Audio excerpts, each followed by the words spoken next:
start the class. Okay, you all are ready?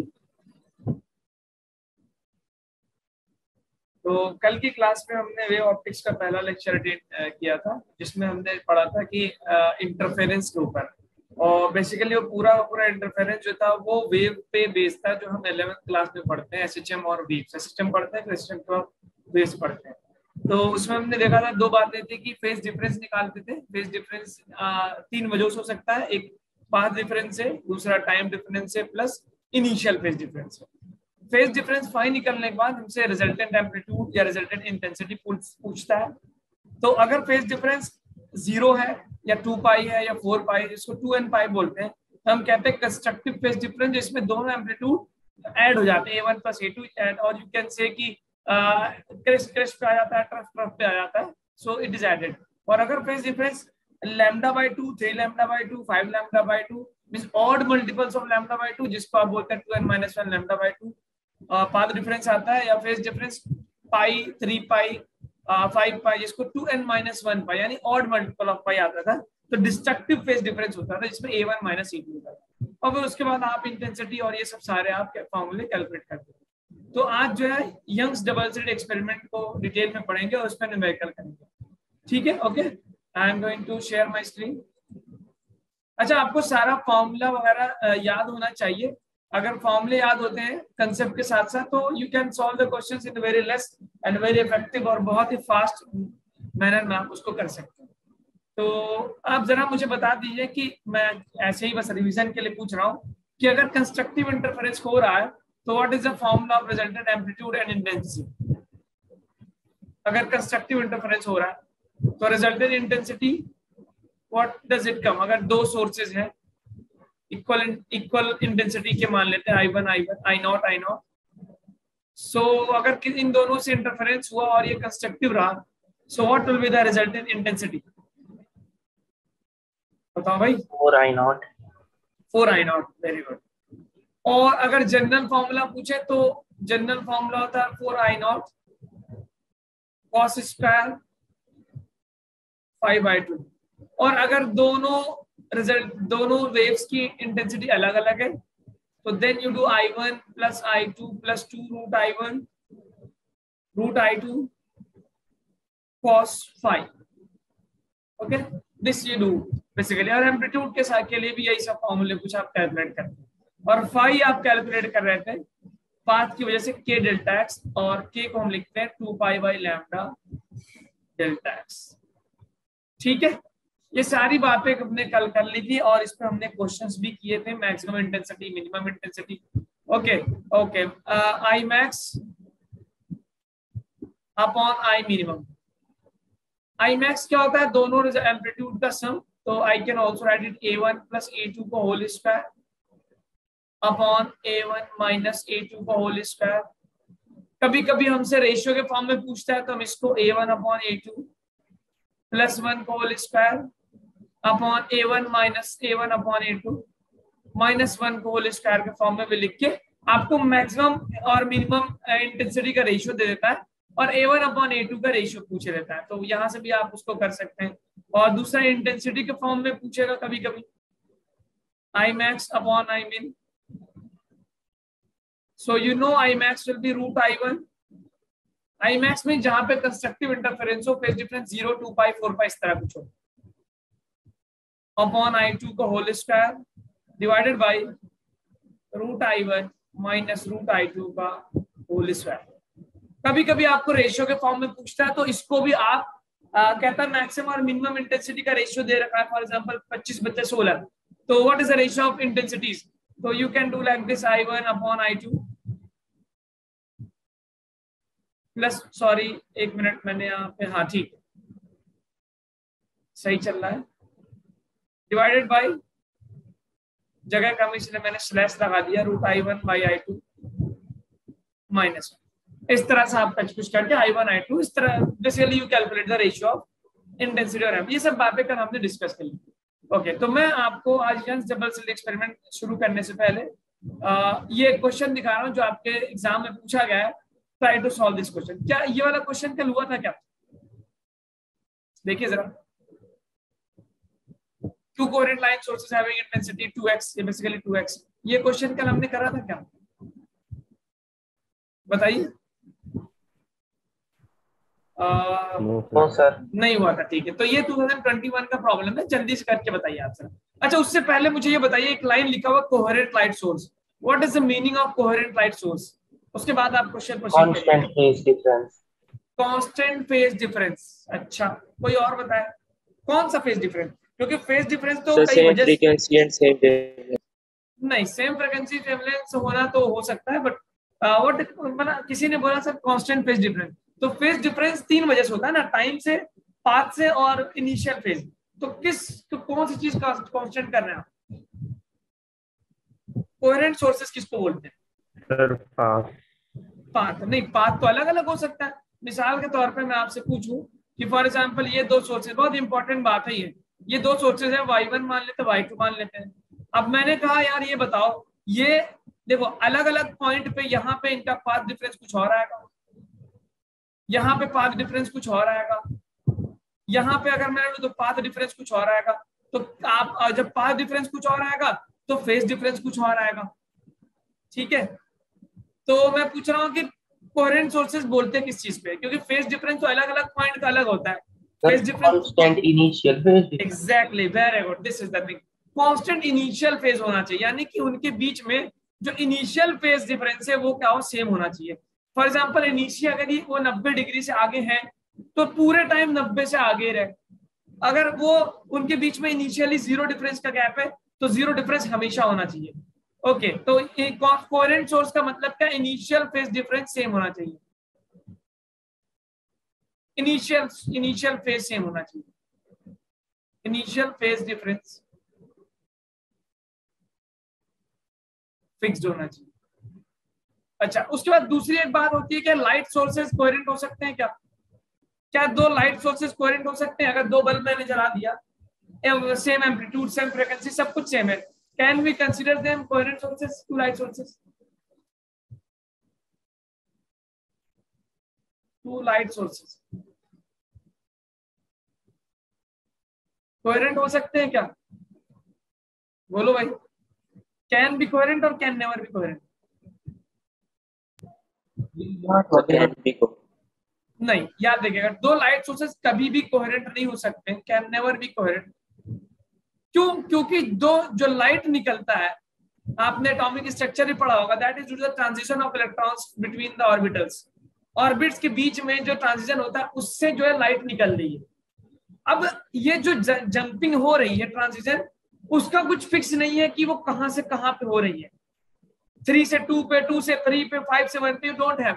It means कि कोई कोई भरोसा नहीं है कि जो लाइट निकल रही है वो किस फेज में निकल रही है, पहले से और दूसरे से, और आप उसको कंट्रोल भी नहीं कर सकते।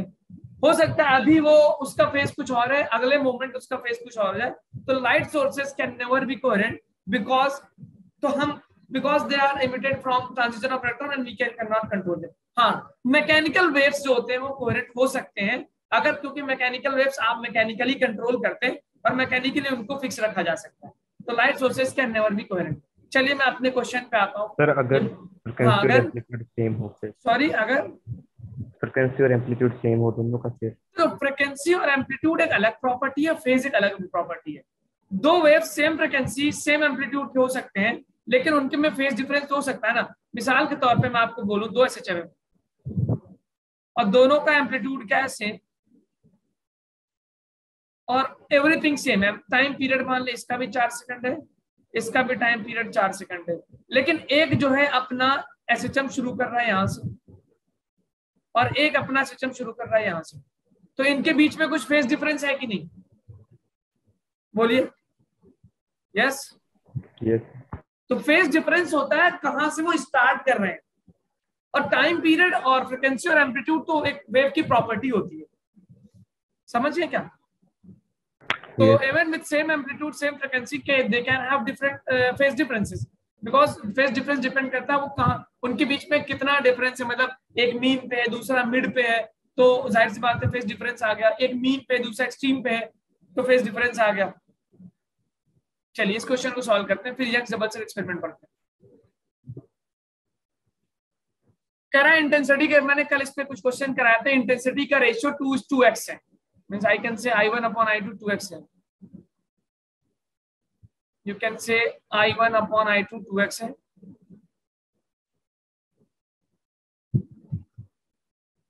अच्छा प्रकुल, ठीक है ठीक है, चेक द आंसर। चलिए मैं देखता हूँ, आई थिंक 2√x सी बोल रहे हैं। चलो यार मुझे याद नहीं आ रहा, मैं सॉल्व करूंगा। आई थिंक करेक्ट है आपका, मैं सॉल्व करूंगा। आई थिंक मैं कंफ्यूज हो गया हूँ, अभी सॉल्व करेंगे तो आंसर निकल आएगा।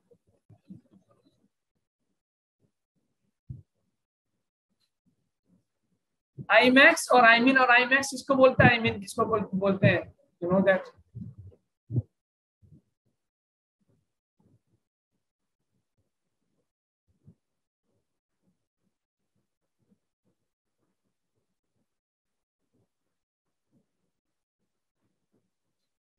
और ratio of amplitude that 2x दे रखा है।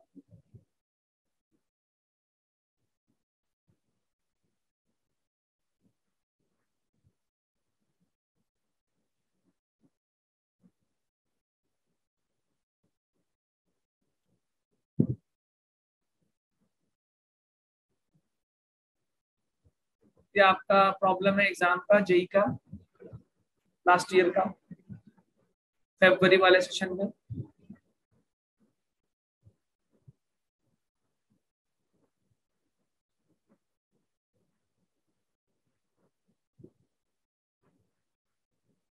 तो इंटेंसिटी रेशियो दिया है, आप पहले मैक्सिमम और मिनिमम का रेशियो निकाल लीजिए, उसके बाद रखना शुरू करिए इसमें।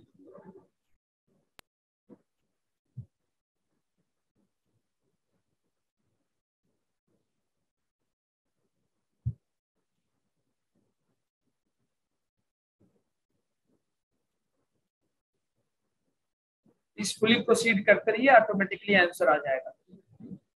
ओके ठीक, एक और ऑप्शन आया, सेम ऑप्शन आया।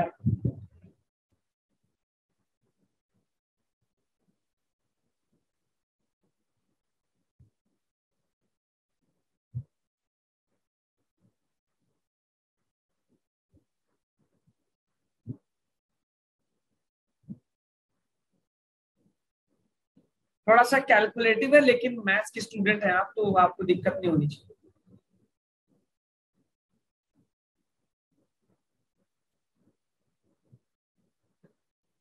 अभी जस्ट इसके पिछले स्लाइड पे मैंने आपको एक बार रिवाइज भी कराया था कि आई मैक्स और आई मिन का रेशियो क्या होता है।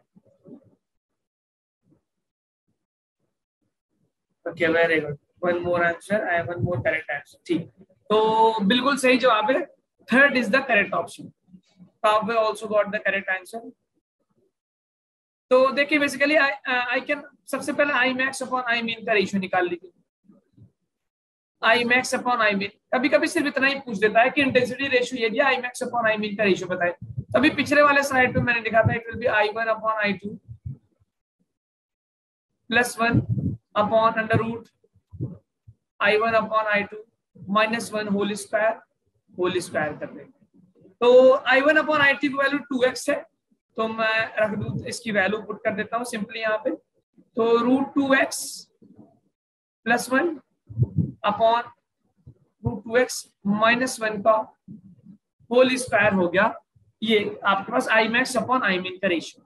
आपसे हो सकता था एग्जाम में सिर्फ I max upon I min ही पूछ लेता, बहुत से एग्जाम में पूछा है, तो ये आपके पास बस इतना ही आंसर होता, और जो भी वैल्यू दी होती है आप रखते हैं। ओके ठीक, अब जरा मुझे यहाँ पे आ जाइए, इसको मैं लिख सकता हूँ आई max upon I mean -1 upon I max upon I mean +1, और आई मैक्स अपॉन आई मीन मैं यहां से निकाल चुका हूं। What is that?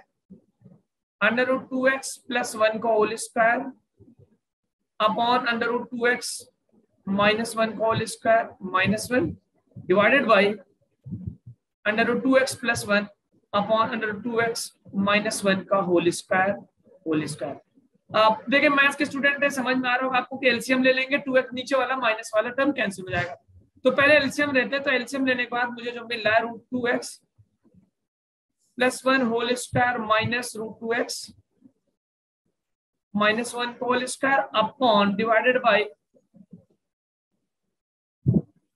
√2x plus 1 whole square plus √2x plus 1 whole square.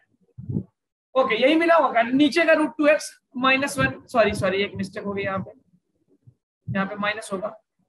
नीचे का डिनोमिनेटर वाला जो √2x -1 है वो कॉमन लेके कैंसिल होगा। वो ओपन कर लीजिए, ओपन करते ही आपको आंसर मिल जाएगा a + b होल स्क्वायर। तो ये बन जाएगा 2x + 1 + 2 √2x minus a - b whole square, a square तो माइनस अंदर लेंगे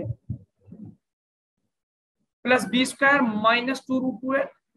मुझे बताने में टाइम लग रहा है बेटा, लेकिन आप करेंगे तो बहुत जल्दी हो जाएगा। a square plus b square plus 2 √2x, ये x अंदर रहेगा और यहाँ पे हो गया plus a square plus b minus 2 √2x। तो आप देख सकते हैं बहुत सारी चीजें कैंसिल हो रही हैं। तो यहाँ पे 2x कैंसिल, 1 कैंसिल, तो यहाँ माइनस माइनस प्लस, तो ये बन गया 4√2x। नीचे क्या आ गया आपके पास, you are going to get, ये वाला टर्म क्या हो गया कैंसिल, तो ये मिल गया मुझे 2x + 2x 4x + 2। तो 2 कॉमन ले लूंगा तो ब्रैकेट में बच रहा है 2√2x अपॉन, यहां से मैंने लिख दिया 2x + 1। सिंपल, बस सिंपल मैथमेटिक्स थी, थोड़ी सी, ज्यादा कुछ नहीं था। तो you will get this 2 cancel, तो 2√2x अपॉन 2x + 1, जो कि मुझे ऑप्शन दिख रहा है कौन सा, 2√2x + 2x + 1, third is the correct option. तो देखिए दो तरह के पार्ट टेस्ट में, एक में इंटेंसिटी रेशियो देके Imax अपॉन Imin पूछता है, वो लेफ्ट साइड में हो रहा है, और आपके पास ये एक प्रॉब्लम है, सिंपल थोड़ा सा मैथमेटिक्स है, इसमें ज्यादा फिजिक्स नहीं इन्वॉल्व है। तो 2√2x अपॉन 2x + 1, ठीक है। अगले अब आप स्टार्ट करते हैं Young's double slit experiment. Okay, आगे चला जाए क्या यंग्स डबल स्लिट एक्सपेरिमेंट की तरफ, ज्यादा डिटेल नहीं, आपने पढ़ रखा होगा, शॉर्ट में उसको देखेंगे। चला जाए आगे। Yes sir. ओके ठीक। तो देखिए यंग्स डबल स्लिट एक्सपेरिमेंट का सबसे बड़ा एडवांटेज क्या है कि यंग्स डबल स्लिट एक्सपेरिमेंट करने से पहले लाइट को क्या समझा जाता था, पार्टिकल। क्या समझा जाता था, पार्टिकल। लेकिन जब यंग नाम के एक साइंटिस्ट ने, नाम यंग था, पता नहीं यंग था कि बुड्ढा था, मुझे नहीं पता, Young's double slit experiment, Young नाम के एक साइंटिस्ट ने जब एक लाइट रे को 2 स्लिट से पास करके कि स्क्रीन पे ऑब्जर्व किया, तो उसने देखा कि कहीं पे ब्राइट मिल रहा है, कहीं पे डार्क मिल रहा है। तो वो इस बात से हैरान हुआ कि लाइट, अगर लाइट के ऊपर लाइट चढ़ रही है, अगर 2 सोर्सेस से लाइट कहीं आके मिल रहे हैं, तो अंधेरा कैसे हो गया, ऐसा पॉसिबल नहीं हो सकता। ये पॉसिबल तभी है कि अगर मैं कहूं light added to light will be brightness या डार्कनेस। बताइए, आप लोग से पूछो, लाइट से, अगर लाइट को लाइट से ऐड करें तो क्या मिलेगा, उजाला मिलेगा या अंधेरा मिलेगा, या बीच का कुछ मामला होगा, या कुछ भी हो सकता है, जल्दी बताइए भाई। अगर एक लाइट के ऊपर दूसरे लाइट को सुपर इंपोज कर दे तो what should happen, light should increase, decrease or anything can happen, more bright. More bright. Normally तो ये लग रहा है कि भाई एक कमरे में एक बल्ब जलता है, दूसरा बल्ब जलाते हैं, रोशनी बढ़ जाती है। अब सर कभी ऐसा तो हुआ नहीं कि एक बल्ब जल रहा था, दूसरा बल्ब जलाया और अंधेरा हो गया, ऐसा होगा तो फिर तो गड़बड़ी हो जाएगा। बट ये स्क्रीन पे ये पैटर्न मिल रहा था कि 2 सोर्सेस से लाइट आके जब एक जगह मिल रहे हैं, तो कहीं पे उजाला कहीं पे अंधेरा हो रहा है। तो जो उजाला हो रहा था, चलो वो तो माइंड का एक्सेप्ट हो जाए, ठीक है यार 2 लाइट मिल रहे हैं, लेकिन वो कहीं पे उजाला, कहीं पे अंधेरा, कहीं ब्राइट, कहीं डार्क, ये इस बात को साबित कर रहा था कि लाइट्स डिस्ट्रक्ट हो रहे हैं। तो जैसे वेव्स एक दूसरे को कैंसिल करके 0 हो रहे थे एम्पलीट्यूड को, हाँ, थॉमस यंग, साइंटिस्ट का नाम थॉमस यंग था, आपको मैं बता रहा था नाम यंग था, लेकिन ओके। तो मैं आपसे क्या बता रहा था कि लाइट जैसे वेव्स एक जगह, 2 वेव्स मिलने के बाद एम्पलीट्यूड बढ़ भी सकता है, घट भी सकता है। ये मैकेनिकल वेव का इंफॉर्मेशन पहले से दिमाग में था साइंटिस्ट की, जब यंग और लाइट को पार्टिकल माना जा रहा था। जब थॉमस यंग नाम के साइंटिस्ट ने इस चीज को परफॉर्म किया और कहीं पे ब्राइट फ्रिंजेस और डार्क फ्रिंजेस मिले, तो डार्क फ्रिंजेस ने इस बात को साबित कर दिया कि जो लाइट वहां से आ रही है वो पार्टिकल के फॉर्म में नहीं आ रही है, वो वेव के फॉर्म में आ रही है, और वेव के फॉर्म में इस तरह आ रही है कि वो आउट ऑफ फेज है, और आउट ऑफ फेज होने वजह से कैंसिल करके उनका एम्पलीट्यूड 0 जा रहा है। तो यंग डबल स्लिट एक्सपेरिमेंट वो पहला एक्सपेरिमेंट था जिसने न्यूटन के मिथ को तोड़ दिया था। न्यूटन ने बोला था लाइट पार्टिकल है, हाइगन बेचारे ने बहुत कोशिश की लाइट को वेव बताने की, लेकिन उसकी बात नहीं मानी गई, क्योंकि एक तरफ न्यूटन चचा खड़े थे, न्यूटन की बात को काटना एक आसान बात नहीं थी। क्योंकि जब किसी आदमी की एक इंपॉर्टेंस स्टैब्लिश हो जाती है, तो you no it's not possible to cancel that. लेकिन यंग जब आप लेकिन उस चीज को दलील के साथ, प्रूफ के साथ साबित करते, फिर तो मानना पड़ेगा। तो यंग ने एक्सपेरिमेंट के साथ इस बात को प्रूव कर दिया था कि light sources are like behaving like a wave. तो ये पहला एक्सपेरिमेंट था जिसके जरिए ये साबित हुआ कि लाइट क्या है, वेव है। फिर उसके बाद और भी एक्सपेरिमेंट परफॉर्म हुए, डिफ्रैक्शन हुआ, इंटरफेरेंस हुआ, बहुत सारे एक्सपेरिमेंट थे। तो light as a wave. Okay, अब मेरा सवाल ये है कि सर अगर वेव हो गया तो आपने क्या वेव थ्योरी पढ़ रखी है? बोलिए यस और नो बोल देना मेरे भाई। वेव के बारे में इंफॉर्मेशन पढ़ रखा? Yes sir. और आपने ये भी पढ़ रखा है कि दो सोर्सेज अगर वेव के आते हैं, कहीं मिलते हैं, तो कैसे पाथ डिफरेंस निकालते हैं, कैसे फेज डिफरेंस निकालते हैं, ये भी पढ़ रखा है। और जब पाथ डिफरेंस और फेज डिफरेंस निकल गया तो आप उसका एम्पलीट्यूड निकालना भी जानते हैं। तो कुछ नहीं है मेरे भाई Young's double slit experiment. Young's double slit experiment simple wave superimposition है। कहीं पे फेज डिफरेंस 0 मिलेगा तो ब्राइट, कहीं पे फेज डिफरेंस 180 मिलेगा तो डार्क हो जाएगा। Simple, it's nothing more than that. तो मैं आपको यंग्स डबल स्लिट एक्सपेरिमेंट को प्रूव करवा रहा हूँ। ओके, तो ये देखिए लाइट सोर्स आई, यहां से दो सोर्सेस, अब दो सोर्सेस जाके स्क्रीन पे मिल रहे हैं, कहीं पे फेज डिफरेंस 0 है, कहीं पे फेज डिफरेंस पाई है, कहीं 3 पाई है। उस फेज डिफरेंस के अकॉर्डिंग आपका इंटरफेरेंस हो रहा है, and that may give you bright fringes और डार्क फ्रिंजेस। ठीक है, अब सेंटर पे अगर बात करूं, सेंटर पे, तो सेंटर पे दोनों की वजह से पाथ डिफरेंस क्या होगा मेरे भाई? पाथ डिफरेंस क्या होगा एट द सेंटर? 0। तो फेज डिफरेंस भी क्या होगा? 0। तो सेंटर पे हमेशा क्या मिलेगा? Bright fringe, because the path difference is 0 and pi is 0। Okay, तो चलिए हम कैलकुलेट करते हैं कि किस पॉइंट पे ब्राइट मिलेगा, किस पॉइंट पे डार्क मिलेगा। ओके, तो हम सबसे ये अज्यूम कर लेते हैं, हमारा अजम्पशन ये होगा, ये कुछ पैरामीटर से जो आपने देखा होगा, कि हम ये मानेंगे ये दो स्लिट्स हैं, इन दोनों स्लिट के बीच का गैप जो है उसको भी स्मॉल डी से लिखते हैं, जिसको स्लिट गैप स्मॉल डी लिखते हैं, और स्लिट और स्क्रीन के बीच के गैप को कैपिटल डी से लिखते हैं। ये स्क्रीन था, और हमारा असम्पशन ये होता है कि जो डी है, D is very large, large as compare to small D. It means D is much much more than small D. ये मेरा असम्पशन है। ओके, अब हमने माना कि यार इन दोनों सोर्सेस की वजह से जो यंग डबल स्लिट एक्सपेरिमेंट में यहाँ पे लाइट वेव्स जाके इंटरफेयर हो रही हैं। अब पता करना है यार, ये बताओ ये जो जगह है यहाँ पे पाथ डिफरेंस क्या होगा, पाथ डिफरेंस से फेज डिफरेंस क्या होगा, और फेज डिफरेंस मिलने के बाद वो इंटेंसिटी क्या बनने जा रही है? ब्राइट बनने जा रही है, डार्क बनने जा रही है, या बीच का कुछ मामला होने जा रहा है? We have to see that. तो we are going to consider this, path difference निकालते हैं। ओके, अब देखिए इसमें एक असम्पशन है। असम्पशन क्या है कि अगर हम ये माने कि ये डिस्टेंस बहुत ज्यादा है, तो क्या मैं इन दोनों लाइट रेस को R1 और R2 को लगभग पैरेलल मान सकता हूं क्या? आप इमेजिन करो बहुत दूर लाइट को जाके मिलना है, तो can I assume the light rays to be parallel? बोलो भाई। Yes sir. यस, तो ये मेरा पहला असम्पशन है कि S1 S2P is parallel to S1P। ये असम्पशन था because my D is very large. अब अगर मैं ये मान लिया कि ये दोनों लाइट रेज लगभग पैरेलल हैं, तो इनका पाथ डिफरेंस क्या होगा? बहुत सिंपल, मैथ्स के स्टूडेंट है। अगर हम ये मान लें कि भाई ये देखो, ये मान लो ये दो पैरेलल लाइट रेज, ठीक है, ये दो पैरेलल लाइट है, और मैं आपसे पूछूं कि इनके बीच का बताओ क्या, what is the length difference? तो आप यहां से परपेंडिकुलर लाइन ड्रॉ करेंगे, और ये जो पाथ मिलेगा ये, यही आपका पाथ डिफरेंस होगा परपेंडिकुलर लाइन ड्रॉ करने के बाद। मैथ्स ओके, ज्योमेट्री में बहुत आसानी से आप समझ रहे होंगे। तो यहाँ पे भी हम क्या करेंगे, यहाँ से मैंने एक परपेंडिकुलर डिस्टेंस ड्रॉ किया, तो ये जो गैप होगा S1A, क्या ये मेरा पाथ डिफरेंस के बराबर है क्या? बोलो। अगर हम इन दोनों लाइट्स को पैरेलल मान ले तो, अगर पैरेलल मान ले तो, पैरेलल नहीं है तो फिर तो एक अलग बात होगी। तो मेरे पास जो दूसरा कंसेप्ट है कि path difference delta x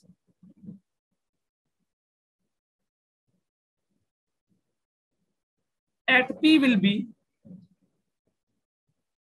S1P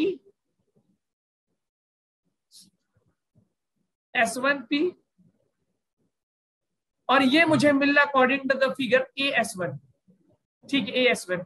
अब देखिए एक और अजम्पशन इसमें इनकॉर्पोरेट करते हैं, अगर मिड एंगल थीटा है तो इस एंगल को भी लगभग थीटा माना जा सकता है, और इस एंगल को भी लगभग क्या माना जा सकता है, थीटा मान सकते हैं। आपने देखा होगा, लेकिन एक बार रिवाइज कर लेते हैं, थीटा मान सकते हैं। अब जरा इस ट्रायंगल को मैं अगर उठाऊं तो ये थीटा है और ये डी है, तो and this is perpendicular A, sorry,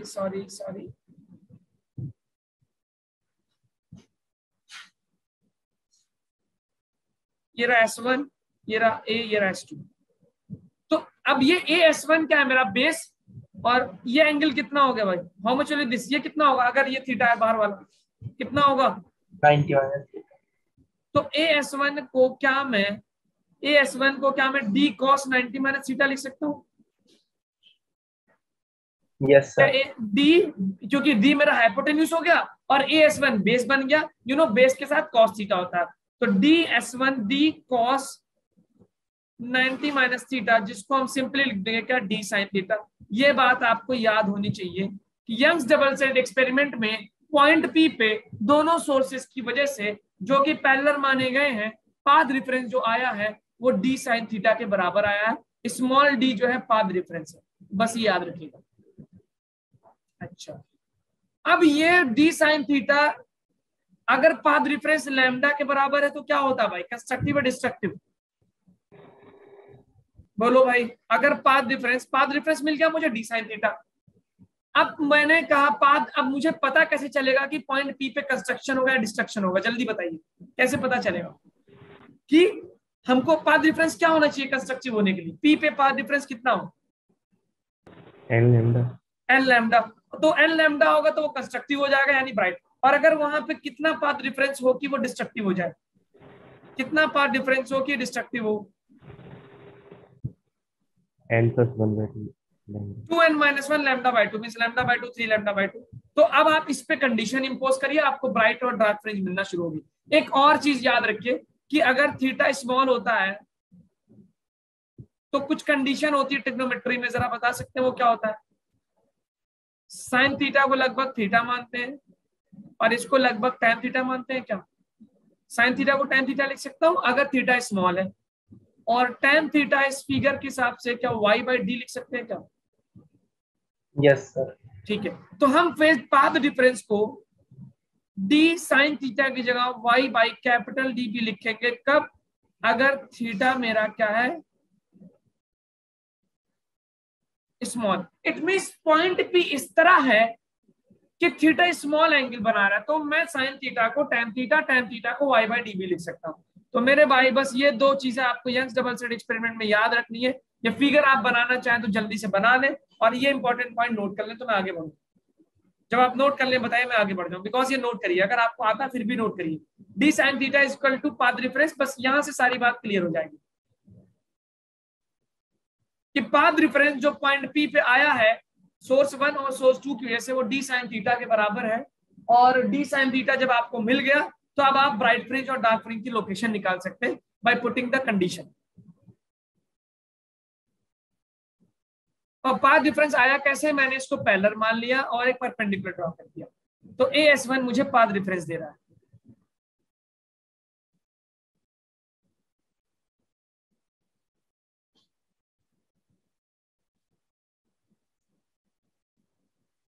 note कर लिया क्या आप लोगों ने, यस ठीक है। चलिए अब देखिए कंस्ट्रक्टिव के लिए मुझे, ये मैंने उस फिगर पे इलैबोरेटेड थोड़ा सा बना दिया है, बात एक ये, बस I have just elaborated this figure, ये सारी चीजें वही हैं। तो अगर मुझे पता करना है कि ब्राइट फ्रिंज बन रहा है यानी कंस्ट्रक्शन हो रहा है, कंस्ट्रक्टिव मींस ब्राइट P जो पॉइंट था वहां पे ब्राइट चाहिए, तो पाथ डिफरेंस कितना होना चाहिए भाई, n lambda. It means my, और पाथ डिफरेंस कितना निकाला मैंने, d sin थीटा कितना होना चाहिए n लैम्डा, और sin थीटा को मैंने y/d लिखा is equal to n lambda. तो मुझे y की वैल्यू क्या आ गई, n lambda capital D by small d। रट लीजिए, रटा हुआ है तो फिर याद दोबारा देख लीजिए, नहीं रटा है तो फिर से देख लीजिए। तो कंस्ट्रक्टिव होने के लिए जो y पोजीशन होना चाहिए सेंटर से, सेंटर पे तो मैक्सिमम मिल गया, ये पोजीशन होना चाहिए कितना, n lambda d by D. अब ब्राइट का अगर आप n इक्वल टू 1 रखेंगे तो पहला ब्राइट मिल जाएगा, n इक्वल टू 2 रखेंगे तो दूसरा ब्राइट मिलेगा, n इक्वल टू 3 रखेंगे तो तीसरा ब्राइट मिलेगा। तो this is the location of the bright fringes. ठीक है, ओके। अब मुझे अगर यही पता करना है कि सर किस जगह पर डिस्ट्रक्शन होगा या मुझे डार्क फ्रिंज मिलेंगे, डार्क फ्रिंज जहां पे इंटेंसिटी बहुत कम होगी, तो what is the condition, path difference क्या होना चाहिए भाई, 2n-1 lambda by 2 means lambda by 2, 3 lambda by 2, 5 lambda by 2। और पाथ डिफरेंस मैंने निकाला कितना sir, d sin theta is equal to 2n-1 lambda by 2। और d sin थीटा को अब मैंने असम्पशन से निकाला क्या, dy by D.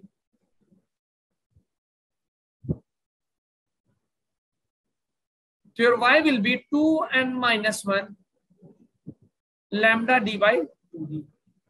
Very good, fine. So ये पोजीशन हो गई किसकी। अगर मैं पूछूं फर्स्ट डार्क कहां से मिलेगा, पहला डार्क कितनी दूर बाद मिलेगा, तो n की वैल्यू क्या रख दो, 1 रख के बताओ क्या वैल्यू आ रही है, 1 रख के लैम्डा डी बाई 2d। दूसरा डार्क कहां मिल रहा है, 2 टू 4 3 लैम्डा बाई 2। पहला ब्राइट कितने मिल रहा है भाई, फर्स्ट ब्राइट, n की जगह 1 रख दिया। दूसरा ब्राइट कितने मिल रहा है, दूसरा ब्राइट कितने मिल रहा है, 2 लैम्डा डी बाई 2। यहाँ पे दूसरा डार्क कितने मिल रहा है, कितने लोकेशन पे, बोलो ना भाई, 3 लैम्डा डी बाई 2d। अब मैं आपसे पूछूं, एक कंसेप्ट होता है फ्रिंज विड्थ। फ्रिंज विड्थ होता है gap between the two consecutive bright या टू कंसेक्यूटिव डार्क। दो डार्क या दो ब्राइट फ्रिंज के बीच का जो गैप होता है उसको हम क्या बोलेंगे, जो पैटर्न बना है फ्रिंज का विड्थ माइनस, इसको डब्ल्यू से जरा माइनस करके बताना कितना आ रहा है, lambda D by D, lambda capital D by D याद रखिएगा, कैपिटल डी बाई डी। तो दोनों को माइनस करोगे तो lambda capital D by D. Okay, यहाँ पे जरा माइनस करके बताना कितना मिल रहा है फ्रिंज विड्थ, इसको माइनस करो, लैम्डा डी बाई डी। तो आपने इसका मतलब एक कॉमन ऑब्जर्वेशन ये हुआ कि यंग्स डबल स्लिट एक्सपेरिमेंट में जो फ्रिंज का विड्थ आ रहा मींस मैक्सिमा से मैक्सिमा का गैप या मिनिमा से मिनिमा का गैप, वो लैम्डा डी बाई डी कहलाता है। और वो डार्क और ब्राइट का फ्रिंज का विड्थ क्या होगा, सेम। ये देख लिया क्या आपने, यस। ठीक है, ओके ओके, जल्दी नोट करिए, आगे बढ़ते हैं।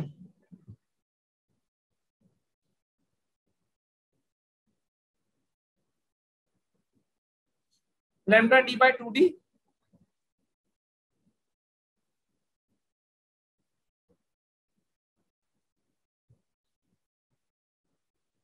और फ्रिंज विड्थ इक्वल होते हैं और पाथ डिफरेंस के हिसाब से। ओके, अगर नोट कर लिया तो बताइए, आगे बढ़े। यस, ठीक है, देखिए तो कुछ इस तरह का पैटर्न मिलता है आपको, आप स्क्रीन पे देखेंगे सेंटर पे तो मैक्सिमम मिलेगा क्योंकि पाथ डिफरेंस क्या है, 0। यहाँ पे पहला मैक्सिमा, फिर दूसरा मैक्सिमा, फिर फर्स्ट पहला मिनिमा, और दो, एक मैक्सिमा और एक मिनिमा के बीच के गैप को आप बोलते हैं फ्रिंज विड्थ। कभी कभी एंगुलर विड्थ पूछता है, जेई में इसके प्रॉब्लम में एंगुलर विड्थ पूछा है। तो एंगुलर विड्थ क्या होगा, बेसिकली अगर मैं यहां से देखूं, दो मैक्सिमा के बीच का जो गैप है इसको हमने क्या माना, डब्ल्यू विड्थ, और ये मान लेते हैं बीटा।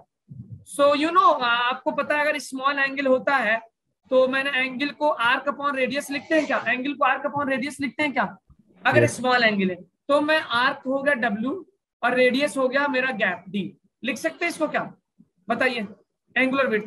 तो बीटा W पीछा मैंने निकाला lambda D by small d और नीचे D से डिवाइड किया।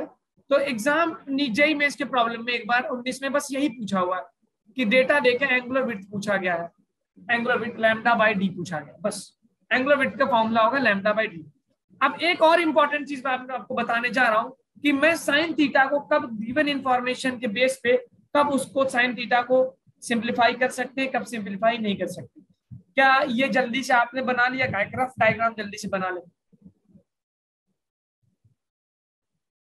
एंगुलर विड्थ क्या होगा, arc length upon radius W by D, ये गैप है।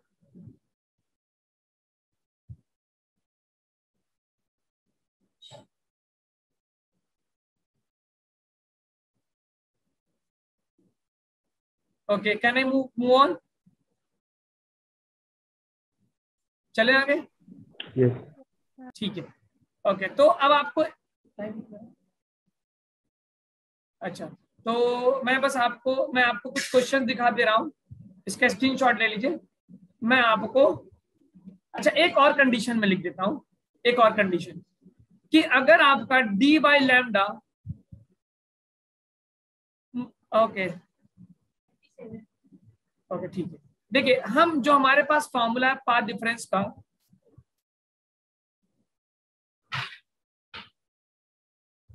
सर जी लैपटॉप पे स्क्रीनशॉट नहीं आते हैं। स्क्रीनशॉट आता है भाई, लैपटॉप पे ऐप आते हैं स्क्रीनशॉट के, आप खोल लीजिए, नीचे स्क्रीन सेवर करके ऐप आते हैं, डाउनलोड कर लीजिए उसको। लैपटॉप पे भी आते हैं। हाँ, लेना नहीं आता, जरा आप किसी यूट्यूब पे देख लीजिएगा फॉरन, बिकॉज मैं ये 15-20 दिनों के लिए मुझे 10-10 मिनट का गैप चाहिए होगा, मेरा टाइम कुछ ऐसा। देखिए, डी साइन थीटा को हमने क्या लिखा था, डी tan थीटा, और कब लिखा था, जब, और tan थीटा को मैंने लिखा था y बाई डी। ये कब लिख सकते हैं कंडीशन, जब मेरा D by lambda is my N is much much less than D by lambda, यानी जो नंबर ऑफ फ्रिंज की मैं बात कर रहा हूं वो डी बाई लैम्डा से बहुत छोटा होना चाहिए, यानी डी बाई लैम्डा का रेशियो निकालिए। अगर वो रेशियो काफी एन से काफी बड़ा आ रहा है, इट मीन एन बहुत छोटा है, तो आप ये कंडीशन अप्लाई कर सकते हैं। और डी बाई लैम्डा निकालने के बाद, जैसे मिसाल के तौर पे डी दे दिया मुझे 2 mm, ओके फॉर एग्जांपल, और लैम्डा मुझे दे दिया फॉर एग्जांपल 3300 माइक्रोमीटर। तो अब अगर मैं डी बाई लैम्डा निकालूं तो कितना आ रहा है, 2 × 10⁻³ और लैम्डा की वैल्यू है 3 × 10 पावर माइक्रो -6 -4। तो कितना मिल रहा है मुझे जरा बताइएगा आंसर। तो आई एम गेटिंग 20/3। 20/3 कितना, 6.7 आ गया। तो अब ये 6.7 यानी नंबर ऑफ फ्रिंज जो होगा वो 6 से कम होना चाहिए। तो इस केस में n जो है ये कंडीशन सेटिस्फाई नहीं हो रही है, तो मैं यहाँ इस कंडीशन के लिए मैं डी साइन थीटा को नहीं लिख सकता डी tan थीटा के बराबर। तो पाथ डिफरेंस आप पाथ डिफरेंस को ये वाला फॉर्मूला नहीं लगा पाएंगे, याद रखिएगा। लेकिन अगर मैंने दे दिया कुछ ऐसा कि डी बाई लैम्डा 2000 आ गया, 4000 आ गया, तो आप ये वाला कंडीशन अप्लाई कर सकते हैं। ये बहुत इंपॉर्टेंट है, याद रखिए। ठीक है, ये कंडीशन याद रखिए, कब मैं डी tan थीटा लिखूंगा नहीं लिखूंगा। ओके, मैं आपको स्क्रीनशॉट दिखा रहा हूँ। तो ये जितना मैंने थ्योरी पढ़ा उस पर कुछ क्वेश्चंस करते हैं, इसको नोट कर लिया कैसे इंफॉर्मेशन को, yes. कब मैं सर साइन थीटा को tan थीटा लिख सकता हूँ, कब नहीं लिख सकता। तो डी बाई लैम्डा बहुत बड़ा होना चाहिए एन से। ओके, तो जरा इस क्वेश्चन का स्क्रीनशॉट ले लीजिए।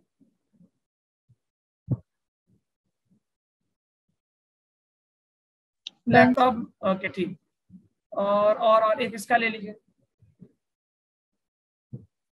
Done sir. ठीक है, इसका ले लीजिए 2021 का प्रॉब्लम। Done sir. ठीक है, इसका भी ले लीजिए। Done sir.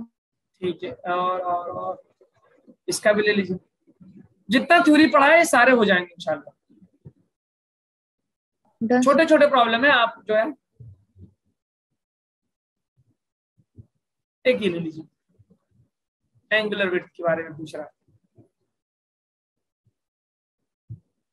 ठीक है, तो आप इन प्रॉब्लम्स को सॉल्व करिए। I am just coming in 5-7 minutes after breaking my fast. Okay students, आया। ठीक है, तो जो क्वेश्चंस हमने दिया था उसको करते हैं। आपका आंसर आया क्या? Yes sir. ओके ठीक, तो एक एक करके हम सॉल्व करते हैं, आंसर्स देखते हैं। ठीक है, तो ये रहा पहला क्वेश्चन। तो इसमें कह रहा है find the distance between the first and the central maxima on the screen. Means आपको लोकेशन ऑफ फर्स्ट मैक्सिमा पूछ रहा है बेसिकली। तो व्हाट इज दैट, क्या निकाला आपने? What is the distance of the central and first maxima on the screen? कितना है भाई? मीन्स ये रहा आपके पास दो स्लिट्स हो गए, S1 S2, ये हो गया सेंट्रल मैक्सिमा, यहाँ पे कहीं भी मिलता है फर्स्ट मैक्सिमा, और ये एंगल आप बनाते हैं थीटा, इसको पॉइंट P में बोलते हैं ना। और वेव्स यहाँ से कहीं जाते हैं, यहाँ से S1P और यहाँ से S2P, और दोनों पाथ डिफरेंस देता है। तो क्या रहा आंसर? ओके, और 1 मीटर आ रहा है, 1 metre. Okay, anyone else getting 1 metre? बताइए भाई, कहाँ खो गए आप लोग? फर्स्ट मैक्सिमा और सेंट्रल पार्ट, ये क्या आंसर आ रहा है? तो क्या ये वाला फॉर्मूला लगाया आपने, y is equal to n lambda d/d, ये लगाया क्या? और फर्स्ट की बात हो रहा है तो 1 लैम्डा d/d, लैम्डा कितना है? 1/2 mm। Okay, mm is 10⁻³ capital D कितना है? 1 मीटर, और स्लिट का गैप है 1 mm, यानी 1 इंटू 10⁻³ तो कितना आ रहा भाई? 1/2 मीटर। हाँ जी बताइए, यस, कहाँ खो गए आप लोग? क्या आंसर आया है? मैंने जो सॉल्व किया सही है गलत है? बोलिए, कहाँ चले गया? सर मैंने फ्रिंज विड्थ को निकाल के उसको डबल कर दिया था। फ्रिंज विड्थ को निकाल के डबल क्यों किया आपने? क्योंकि ये तो पूछा distance between first and central, आपको तो वो बोल रहा है कि यहाँ से लेके यहाँ तक की डिस्टेंस बताना है, तो फ्रिंज विड्थ को डबल करेंगे वो तो 2 दे देगा फिर आपको। तो फ्रिंज विड्थ तो ये फ्रिंज विड्थ ही तो है भाई, ये जो हम निकाल रहे हैं ये फ्रिंज विड्थ ही तो है, ये W फर्स्ट। हाँ, सर मैंने फ्रिंज विड्थ एक मिनिमम और मैक्सिमम के बीच में ले सोच तो वो नहीं, तो एक मिनिमम और मैक्सिमम, वो तो इसका आधा होगा, 1/4 आ गया होगा। हाँ जी, यस सर। तो क्या आंसर आया आपका? ये जो मैंने किया ये सही क्या गलत किया किसी? सर फ्रिंज विड्थ में मैंने फ्रिंज विड्थ पढ़ सके तो 1/2 ही आ रहा है। हाँ, तो मतलब आंसर क्या आ रहा है आपका? 1/2 आ रहा है, कुछ और आ रहा है? बताइए। 1/2 ही है। 1/2 आ रहा है। कितने लोगों का 1/2 आ रहा है? क्योंकि 1/2 गलत है, ये गलत है। तो मेरा आ रहा है। मेरा आ रहा है, और किसी का ऐसा, किसी का इसके अलावा आंसर आ रहा है? ओके, वेरी गुड, 1/√3, ये वाला कंडीशन सही है, वेरी गुड। अब देखिए, इसमें मैंने आपको कंडीशन बताया था कि ये जो फॉर्मूला आपने लगाया था, path reference d sin theta is equal to y d/d, ये कब लगाते हैं? हमेशा लगाते हैं कि कुछ कंडीशन है? वो कंडीशन क्या है कि जो d/λ होना चाहिए वो बहुत n जो होना चाहिए बहुत लेस देन d/λ होना चाहिए। इट मींस d/λ की वैल्यू बहुत लार्ज होनी चाहिए। अब जरा इस क्वेश्चन में पहले आप d/λ करके देखो कितना आ रहा है। 1 mm अपॉन 1/2 mm, 2 आ रहा है क्या? अब आपको बताइए d/λ खुद ही 2 आ रहा है, तो क्या नंबर ऑफ फ्रिंज और आपको फर्स्ट फ्रिंज या तो कैन ये कंडीशन सेटिस्फाई हो पाएगी क्या कि number of fringe should be much much less then d/λ? ये सेटिस्फाई हो पाएगी? बोलो ना मेरे भाई, नहीं हो पाएगी ना?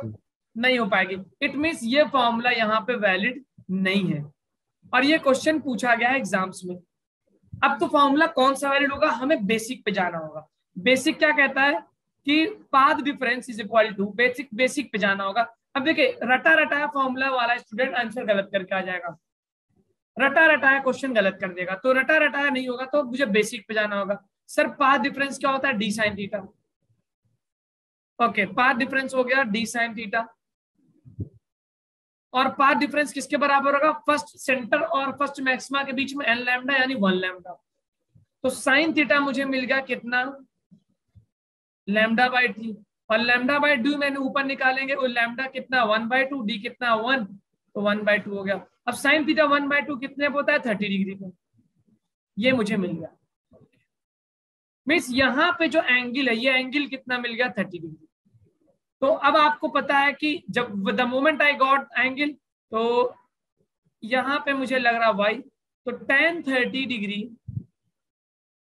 Will be equal to y upon capital D। यहां से मुझे मिलेगा y is equal to d tan theta. D की वैल्यू है 1 मीटर, tan थीटा की value 1/√3। So the correct answer is 1/√3 metre. 1/2 metre नहीं होगा, क्योंकि डी बाई लैम्डा की वैल्यू लेस है, डी साइन थीटा को डी टेन थीटा के बराबर यहाँ पे नहीं लिख सकते, नॉट हियर। ठीक है भाई, समझ गए? तो पहला आंसर ये आ गया। तो बी केयरफुल देखिएगा। तो कभी भी अगर स्लिट का क्वेश्चन हो तो आप डी बाई लैम्डा निकाल के एक बार अपने आप को सेटिस्फाई कर लीजिए, मुतमईन कर लीजिए कि मैं ये वाला फॉर्मूला लगा सकता हूँ कि नहीं। समझ में क्या? मैंने पहले एंगल निकाला, फिर वहां से वाई निकाला। अब दूसरा कह रहा find the number of maxima and minimum obtain on the screen. 5 and 4। हाँ, तो 5 और 4 तो देखते हैं। मुझे पता है कि डी साइन थीटा की वैल्यू मैक्सिमा के फॉर्मूला क्या होता है, एन लैम्डा।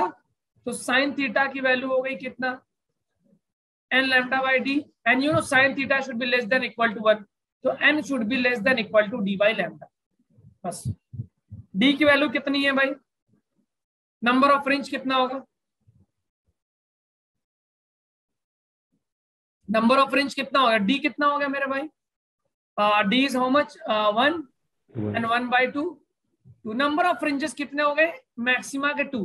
तो टोटल देखिए, इसका मतलब सेंटर के इस तरफ 2 मिलेंगे और इस तरफ भी 2 मिलेंगे, क्योंकि दोनों तरफ होता है। तो टोटल मैक्सिमा कितने हो गए, देखिए ऑप्शन में 2 भी दिया होगा।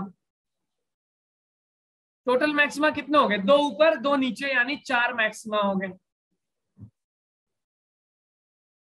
कि 5 हो गए, सॉरी 5 होंगे ना, एक सेंटर में भी तो होगा, सॉरी हाँ, बिकॉज एक सेंटर में भी तो होगा, 4 + 1 सेंटर वाला 5। इट मींस आई कैन से 2n + 1 लिख सकते हैं। मैक्सिमा होगा 2n + 1 which is going to give me 5। और मिनिमा कितना होगा, 4। मिनिमा होगा 2 into नंबर ऑफ जो आपने फाइंड किया which is going to be 4।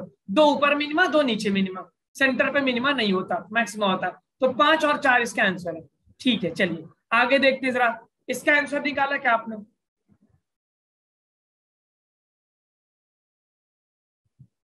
इसको सॉल्व करते हैं। मैं सॉल्व कर रहा हूं और अपना अपना आंसर अगर आपने सॉल्व कर रखा है तो कमेंट बॉक्स में बता दे।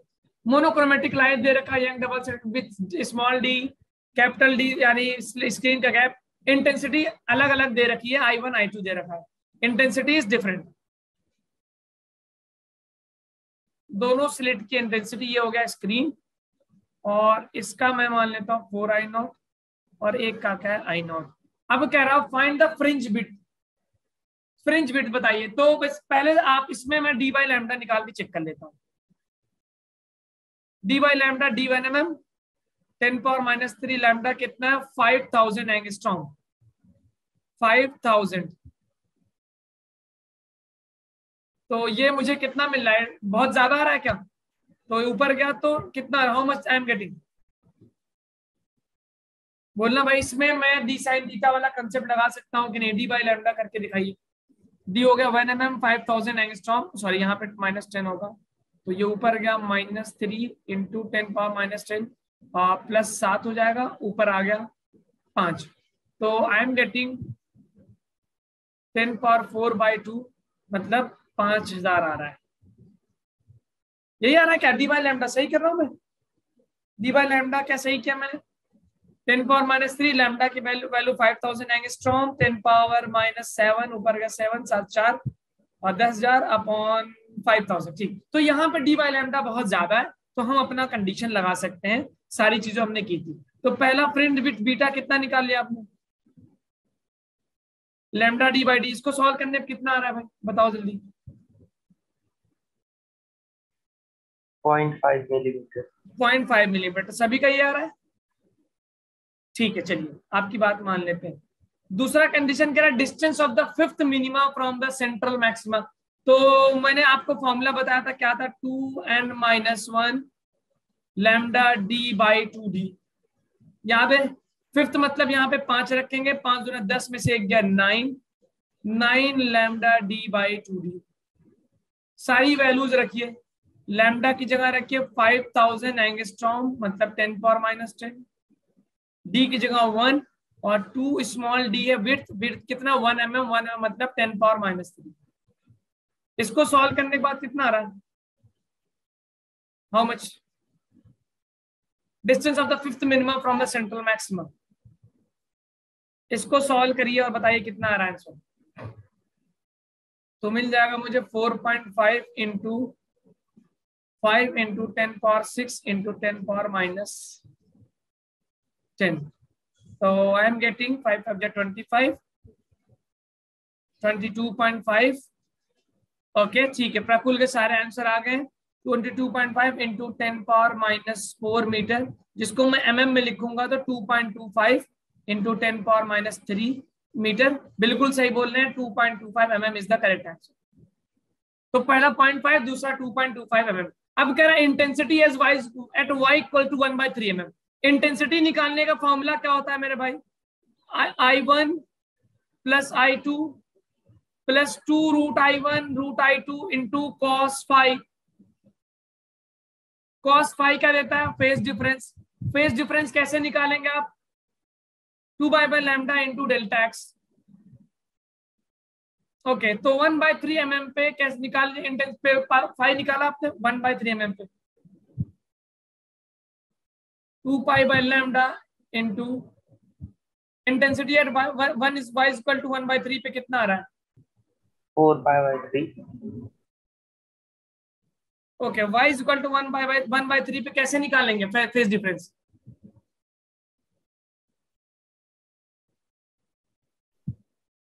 सर हाँ, हम डी साइन थीटा भी लगा सकते हैं। ओके, मेरे पास ये कंडीशन दे रखा है ना यहाँ पे, तो डेल्टा एक्स निकालना मुझे। डेल्टा एक्स क्या होता है भाई? डी साइन थीटा, जिसको मैं लिखता हूँ y dy स्मॉल डी। यहां से मुझे डेल्टा एक्स निकल जाएगा, जल्दी बताओ। और जैसे ही डेल्टा एक्स मिलेगा मुझे मिल जाएगा फेज डिफरेंस फाई, जो कि होता है कितना? 2π/λ इंटू डेल्टा एक्स। तो डेल्टा एक्स की वैल्यू बताइए जल्दी, कितना आ रहा है डेल्टा एक्स की वैल्यू? 1/3 इंटू 10⁻⁻6। 1/3 इंटू 10⁻⁻6। सभी का ये आ रहा है, मैं आपकी बात पे ट्रस्ट कर लेता हूं। तो मेरे पास डेल्टा एक्स आ गया, path difference D sine theta, जिसको हमने लिख दिया 1/3 इंटू सारी वैल्यूज रखने पर। अब यहाँ पे रखते हैं जरा 2π/λ। लैम्डा कितना दे रखा है? 5000 एंगस्ट्रॉम। एंगस्ट्रॉम का मतलब मैंने रखा 10⁻⁻10 इंटू 1/3 इंटू 10⁻⁻6। हाँ जी, कितना आ रहा है भाई ये? तो ये हो गया 2π/3 इंटू, ये -10 ऊपर जाएगा, +10 तो 10⁻4/5000 2 आ रहा है। तो I am getting 2π/3 into 2। Phase difference मुझे मिल रहा है 4π/3। क्या आपको भी फेज डिफरेंस यही मिला है? Yes sir. Okay, phase difference 4π/3 आ रहा है। अब आप सीधा फॉर्मूले में रख दो। यहाँ पे जो फॉर्मूला आपने ड्राइव किया क्या है? I1 plus I2 plus 2√I1I2 into cos 4π/3। cos 4π/3 कितना होता है? पाई प्लस π/3, पाई प्लस मतलब -1/2। Very good. तो 4 + 1 5π 5i, ये 2 बाहर आ जाएगा, 2 बाहर आके 2 ये 4 का रूट बाहर आएगा 4i इंटू -1/2, 2 टाइम्स हो जाएगा। Very good. तो 5i - 2i that is going to give me how much? 3i। Very good. किसका आंसर आया था? काव्या और प्रकुल। आपने क्या नाम बताया था आपका नाम? मैं ओके 3i फिर से बता दें। तो 3i आ गया आपके पास intensity at the y equal to 1/3। देखिए ये सारे क्वेश्चन जो आपकी स्क्रीन पे दिख रहे हैं ना, ये 5 अलग क्वेश्चन है एंट्रेंस के। एक क्वेश्चन नहीं है मेरे भाई, 5 क्वेश्चन है ये एक ही स्क्रीन पे। अब कह distance of the 100th maxima, sorry 1000। अब आपने बताया कि मुझे आपने देखा होगा मैक्सिमा का लोकेशन हम जो निकालते हैं वो इससे निकालते हैं n लैम्डा d/d, और n की जगह क्या रख दूं? 1000। तो अब आप क्या पहले बताइए, यहाँ पे मैं ये वाला फॉर्मूला लगा सकता हूँ क्या या नहीं लगा सकता? कोई बात नहीं बेटा, कोई बात। क्या मैं 1000 मैक्सिमा के लिए लगा सकता हूँ? बोलो ना भाई, कहाँ चुप हो जाते हैं आप लोग। क्या कंडीशन लगा? मैंने ये फॉर्मूला लगाने का एक कंडीशन बताया। वो कंडीशन क्या है कि जो n होना चाहिए वो बहुत छोटा होना चाहिए। किससे? d/λ से। d/λ से, ठीक है। तो अब आप एक बात समझिएगा कि यहाँ पे डी बाई लैम्डा कितना निकाला मैंने 5000, और हमें निकालना किसका 100 मैक्सिमा 1000 मैक्सिमा। तो कंडीशन सेटिस्फाई हो रही है क्या?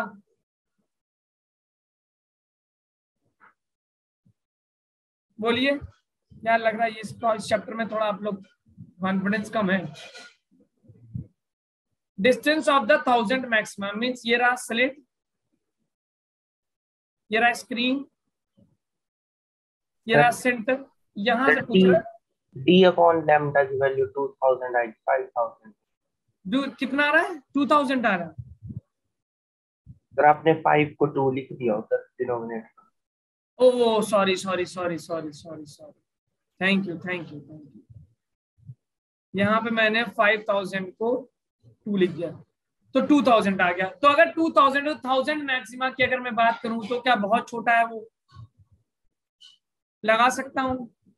नो सर, न लगा सकता। अगर मैं पहले फिफ्थ वाला आंसर बताओ, फिफ्थ वाला आंसर पॉसिबल है क्या? डिस्टेंस ऑफ 500 मैक्सिमा, 5000 मैक्सिमा होंगे ही नहीं मेरे भाई, क्योंकि n क्या होगा, नंबर ऑफ फ्रिंजेस क्या होते हैं, less than or equal to D by lambda. तो number of fringes D by lambda कितना 2000, तो मैक्सिमम ब्राइट फ्रिंज कितना होगा, ऊपर 2000 नीचे 2000। तो कह रहा 5000 मैक्सिमा, तो ये वाला तो होगा ही नहीं, पॉसिबल ही नहीं है।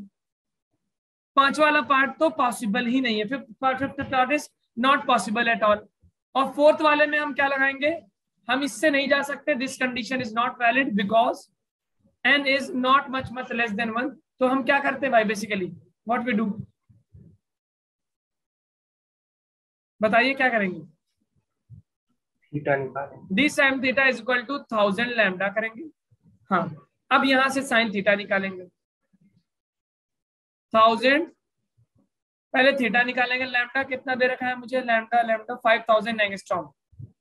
तो 5000 एंगस्ट्रॉम की जगह रख दिया मैंने 10 power minus 10 upon slit with D है 1 mm, 1 मतलब 10 पावर माइनस 3। कितना आ रहा है बेटा जरा ये बताना, साइन थीटा सॉल्व करो।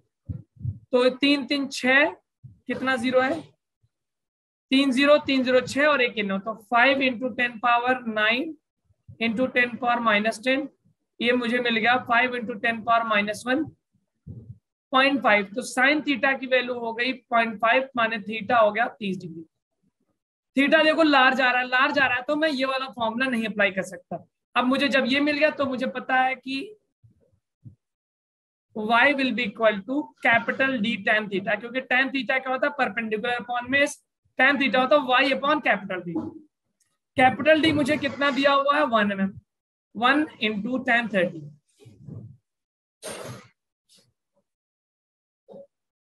ये आंसर होगा। एक स्टूडेंट ने मुझे सारे ऑप्शन सही दिए थे, देख लीजिए भाई यंग्स डबल स्लिट एक्सपेरिमेंट का। तो कब आप, अच्छा देखिए, मैंने पांचवा वाला स्लिट निकालने के लिए, फिफ्थ मिनिमा या मिनिमा और मैक्सिमा निकालने के लिए मैंने ये वाला फॉर्मूला लगा दिया 2n। लेकिन जब मैं 1000 मैक्सिमा निकालना हो तो उसके लिए मैंने पहले थीटा निकाला, क्योंकि मेरा ये कंडीशन सेटिस्फाई नहीं हो रहा है, n is less than D by lambda. ठीक है, चलें अगले क्वेश्चन की तरफ। Yes sir. ठीक है, तो अब आपको हम दिखाते हैं, ये वाला क्वेश्चन कर लिया आपने। आपसे कह रहा है amplitude of light coming from the slit is proportional to the slit width. अब कह रहा है कि जो एम्पलीट्यूड है, एम्पलीट्यूड वो स्लिट के विड्थ के प्रोपोर्शनल है। Means I can say A1 upon A2 is equal to W upon W1 upon W2, और विड्थ का रेशियो दे रखा है 1/3 या 3 ले सकते हैं, what ever you want. Okay, अब आपके पास A1 अपॉन A2 है, तो बेसिकली यार मैक्सिमम मिनिमम इंटेंसिटी का फॉर्मूला पूछ रहा है। You know that A1 plus A2 का whole square upon A1 minus A2 का होल स्क्वायर। इसको हम लिखते हैं क्या, A1 upon A2 plus 1 upon A1 upon A2 minus 1 का whole square. A1 upon A2 क्या हो गया, 3 प्लस 1 4 का स्क्वायर अपॉन 3, A1 3 माइनस 1 2 का स्क्वायर। तो ये हो गया 16 अपॉन 4 4:1 आ गया। Very simple, 4:1, very good, 4:1। आगे देखते हैं जरा आगे। अब इसमें कह रहा है कि if the source of light in Young's experiment is changed from red to violet, यानी कि वेवलेंथ कम कर रहा है, तो क्या होगा जरा बताना। फ्रिंज विल बिकम ब्राइटर या consecutive fringe line become closer. तो यू नो फ्रिंज विड्थ क्या होता है? फ्रिंज विड्थ होता है लैम्डा डी बाई डी। जी सेकंड होगा, सेकंड होगा। तो देखते हैं, रेड से वायलेट करने का मतलब, देखो डी तो चेंज हुआ नहीं है, स्मॉल डी भी नहीं चेंज हुआ, चेंज क्या हुआ है? Cap lambda. तो अब देखिए फ्रिंज की इंटेंसिटी पे, तो इंटेंसिटी डिपेंड करेगा कि जो सोर्स की इंटेंसिटी चेंज हुई कि नहीं, ब्राइट और ओके। तो सोर्स की इंटेंसिटी तो सेम है, क्वेश्चन ने ऐसा तो बोला नहीं है कि भाई इंटेंसिटी कम की गई है, क्वेश्चन बस ये बोल रहा है कलर चेंज किया यानी वेवलेंथ चेंज किया, तो उसके ब्राइटनेस और डार्कनेस पे कोई फर्क नहीं पड़ेगा। अब कह रहा है कि फ्रिंजेस बिकम्स क्लोजर विड्थ, यानी तो यू नो रेड से वायलेट पे जाएंगे तो वेवलेंथ कम होगा, तो विड्थ भी क्या होगा? कम, यानी फ्रिंजेस क्या होंगे? क्लोजर आ जाएंगे। तो दूसरा ऑप्शन सही हो गया। अब कह रहा था central fringe will become dark, बिल्कुल ये तो बकवास हो रहा है, क्योंकि सेंटर पे हमेशा पाथ डिफरेंस 0 होता है, तो वो तो ब्राइट ही रहेगा। Intensity of minima will increase, ये सब बकवास है, इंटेंसिटी पे कोई फर्क नहीं पड़ेगा, क्योंकि आप सिर्फ लैम्डा चेंज कर रहे हैं, इंटेंसिटी पे आपने कोई चेंज नहीं किया। Second is the correct option. अच्छा ये बहुत आसान प्रॉब्लम है, फ्रिंज विड्थ दे रखा है 6 mm का, 2 ओके स्क्रीन है तो बहुत आसान है यार। तो वैल्यू ऑफ एक्स कर लिया होगा आपने, W is equal to lambda D by D दे रखा है सिंपल, और लैम्डा कह रहा है नैनोमीटर में, निकाल लिया क्या इसको। फ्रिंज विड्थ दे रखा है 6 mm, लैम्डा मुझे नहीं दिखा, स्क्रीन कितना है? स्क्रीन कैपिटल डी 10 मीटर और स्मॉल डी कितना है? 1 इंटू 1 mm इज 10⁻³ तो मुझे मिल गया lambda is equal to 6 into 10⁻³ into 10⁻³ upon 10, ये बन गया मेरा 6 इंटू 10⁻7 मीटर। नैनोमीटर में पूछ रहा है, तो नैनोमीटर में कन्वर्ट करने के लिए 600 इज द करेक्ट आंसर। देखो बेटा इसमें आप ना 600 6000 में कंफ्यूज हो सकते हैं, तो मैं इसको क्या करूंगा, -7 को 10⁻2 से मल्टीप्लाई, 10⁻2 से डिवाइड, तो मुझे मिल गया 600 इंटू 10⁻9 मीटर, और -9 को नैनो लिख सकता हूं, तो मुझे यहां से मिला आंसर 600 नैनोमीटर। मीन्स मेरा ऑप्शन क्या होगा? 600। ठीक है, टाइम ओवर हो गया है, एक क्वेश्चन और देख लेते हैं। ये वाला क्वेश्चन दिया था क्या मैंने आपको? ये वाला दिया था? No sir. नहीं ये नहीं दिया था। What about this? यस। ठीक है, इसमें तो ये तो बहुत ही आसान है, सिर्फ आपसे पूछा है कि फ्रिंज का एंगुलर विड्थ बताइए, तो एंगुलर विड्थ का फॉर्मूला क्या लिखा है? Lambda by D. अब याद रखिएगा ये रेडियन में है। विड्थ क्या होता है? एंगुलर विड्थ होता है लैम्डा डी बाई डी, और एंगुलर विड्थ को डी से डिवाइड करते हैं तो रेडियन में आता है, रेडियन को आप कन्वर्ट करिएगा डिग्री में। तो लैम्डा मुझे दे रखा 500 नैनोमीटर, इसको डिवाइड किया, फ्रिंज विड्थ कितना? 0.005 इंटू 10⁻³ तो I am going to get how much? B. कितने लोग का ऑप्शन आ रहा है जल्दी बताओ यार। ये मुझे मिल गया 5 से 5 कैंसिल, तो मुझे मिल गया ऊपर 1 2 3 4 इंटू 10⁻³ इंटू 10⁻⁻9, तो 4 3 7 10⁻⁻² radian. You know pi radian में होता है कितना? Okay 180 degree. तो कितना रेडियन कितना है? How much radian you got? Radian सही है क्या मेरा? लैम्डा की वैल्यू है 5 × 10⁻⁹, रेडियन सही आया है? बोलो ना भाई। 10⁻² रेडियन सही है? यस। ठीक है, अब डिग्री में पाई रेडियन में 180 डिग्री, तो 10⁻² में 180 अपॉन पाई इंटू 10⁻², और पाई की वैल्यू होती है, तो it will be something 1.8 divided by 3.14, तो ये तो हो नहीं सकता, आधा, लगभग आधा करीब है, बिकॉज ये आधे के करीब आ रहा है 0.5, तो बी ऑप्शन होता है।